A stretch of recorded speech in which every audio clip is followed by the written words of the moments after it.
former NASA astronaut Leroy Chow. Leroy, good to have you on. Nice to have you back. Yeah, good to be back. So, big picture, just as an astronaut, I mean, first U.S. lunar landing since the Apollo era. Just as you watch this happen, given its piece of the larger mission of returning people to the moon, excited about it? Oh, absolutely. Moon landing is very exciting, especially when the U.S. hasn't done it for over 50 years. I was inspired by the Apollo 11 and all the other moon landings back in that era to want to become an astronaut myself. So to watch America's return, if you will, to the lunar surface, and plus, in addition to America's return, this will, if successful, will be the first commercial venture that successfully lands on the moon, as was pointed out. There have been other attempts by both countries and other companies, international efforts as well, and they haven't worked out. And so, or some have not worked out, but none of the commercial ones have yet. So I'm rooting for these guys. Everything seems to be going really well with the mission. So we'll just keep our fingers crossed a little longer and see how it goes. That commercial piece of this has become really a natural part of the whole space program today. Listen, spy satellites are launched on commercial rockets. You have commercial involvement, of course, in the Artemis mission more broadly. As an astronaut, do you see that as a good thing in terms of kind of spreading the responsibility around, cost control, et cetera? Absolutely. This is kind of the evolution of the industry. You know, the government comes in and puts the big investments up front, develops the technologies and the know-how, and then the commercial companies come behind and they start making businesses out of these. And it's a little bit like the airline industry and the airplane industry. In the original, in the beginning, it was dangerous, it was risky, it took a lot of money, but then it came around to what it is today. Now, I don't think we're going to get there similarly with space as we have with airliners anytime soon.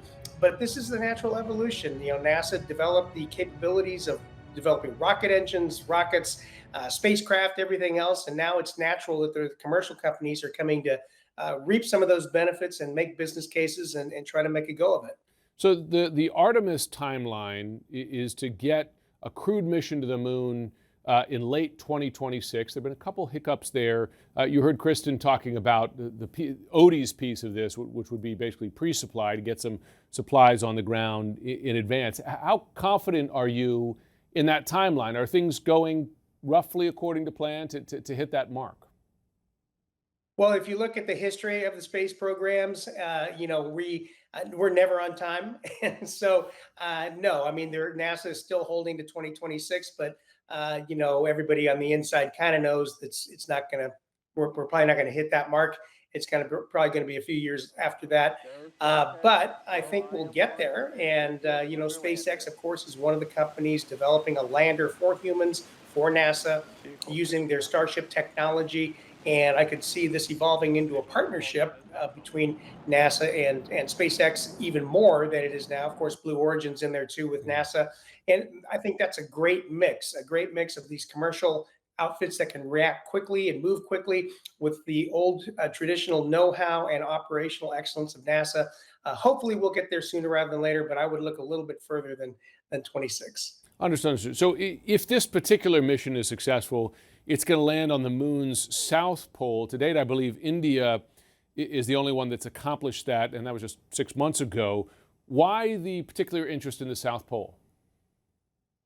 There's an interest in the South Pole because Shackleton Crater is there. We believe that there's actually water ice in Shackleton Crater. It's always shielded from the sun. The sun never, gets down into the bottom of that crater. Also, because it's of the geology and the geography of that area, that's a great place to put a moon base because it's always going to be that part of it is always going to be in facing the Earth. So that means you'll always have communication, straight line communication with mission control on the Earth. So for a number of different reasons, the South Pole is an attractive place to plan to start sustainably explore the moon and run your scientific investigations. So big picture, of course, this is part of a manned moon mission with the intention of hopefully eventually getting people to Mars as well, a manned or womaned Martian mission.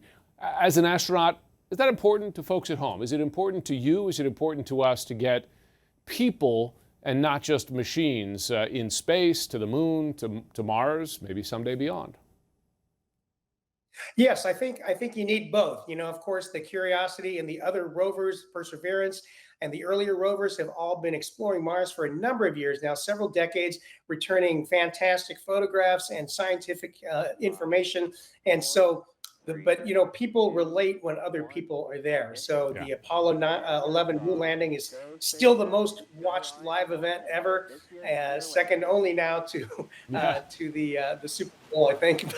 Yeah. Yeah, so I think people are excited and will be excited when human beings touch down on the red planet for the first time, and it will be similar to Apollo. We had probes land before, but when we actually put humans on the moon, that was a huge deal. Yeah, well, I certainly look forward to that moment.